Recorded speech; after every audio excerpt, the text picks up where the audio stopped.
All right, it is Friday. It is time to finish up the week and get these last two cards done.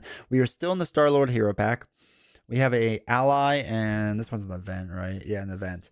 Um, One of them is a Bonkers card. The other one's not bad.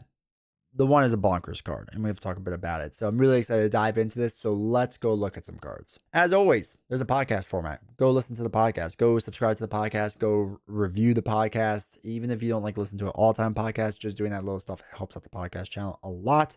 Really appreciate it. So thank you for the support to everyone that has done that. And if you want to become a member, hit the join button down below. Start at 99 cents a month. That stuff really helps out. So thank you very much. Yondu. Yondu is the leadership ally we're first talking about. When he first came out, everyone's like, why do I like this? Why would I ever want this? Because he's a 4-cost ally, and the stat line is 212. He's weak. He's weak. But the big thing is his attack. His attack has no consequential damage, and his attacks gain range, so he won't be retaliated. This is massive because we talked about this a lot in previous videos where you can Voltron build out, which basically means put a bunch of upgrades and or supports onto your ally to make them as strong or stronger than your hero.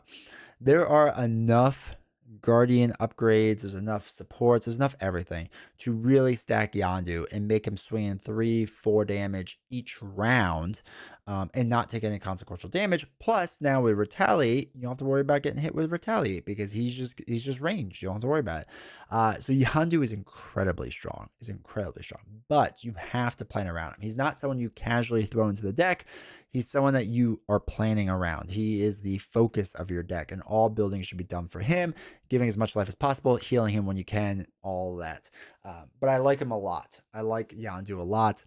It's a fun way to build a Voltron deck. But once you do one, you kind of, not that you've done them all, but you've done most of them. But Yondu is one of the stronger ones, again, because of the range. So Retaliate won't make a difference to him.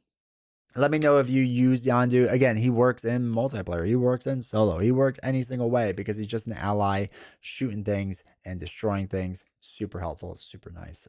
I've used Yondu in multiplayer as just like the ally that's going to keep attacking the villain over and over while we deal with minions, right? To just be able to do 3-4 damage every single round minimum is really nice and not have to worry about Retaliate, especially nowadays. So there's a lot more Retaliate in the game than there used to be.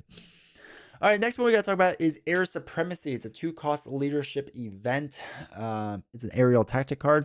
Hero action, choose up to X enemies, where X is equal to the number of aerial characters you control.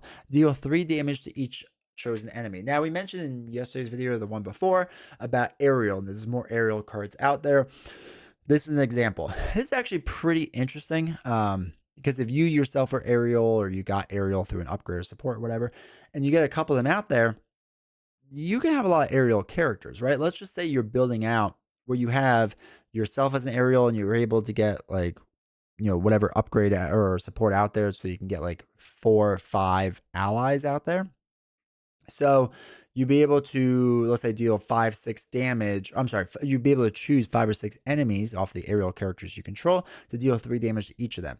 In solo, maybe doesn't make as much sense because you're probably not going to have a ton of enemies out there to choose from. And that's not that it doesn't make sense. It just makes a little less sense. But in multiplayer, it makes a ton of sense, especially trying to clear out other people's boards, right? And what's really good is that you're just choosing these enemies based off what you control and dealing damage. You don't have to exhaust your allies, which is like nowadays feels like a cost it would make to exhaust your allies. You don't have to do that, right? You don't have to take damage to your allies or anything like that. Like, it's really, really, really basic. It's really nice. So as a solo card, it's okay. There are situations where it makes sense. As a multiplayer card, I think it's really good, right? I think it's really good, again, because there's probably going to be more enemies out there, generally speaking. And use this card, bunch of aerial cards that you control, knock them all out. Or aerial characters, not cards. Let me rephrase it. Aerial characters you control. So, again, if you're stacking leadership with aerial, really strong, really good. Really like this card, but I don't use it as much because I obviously play more solo than multiplayer, so It's not used a ton. All right, that's it.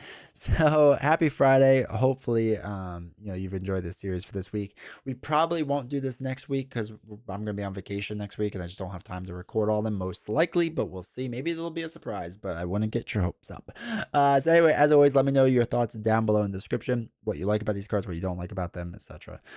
Make sure to hit the like button, hit subscribe, and all that fun stuff. And I'll see you not next week, but probably the following week. Take care.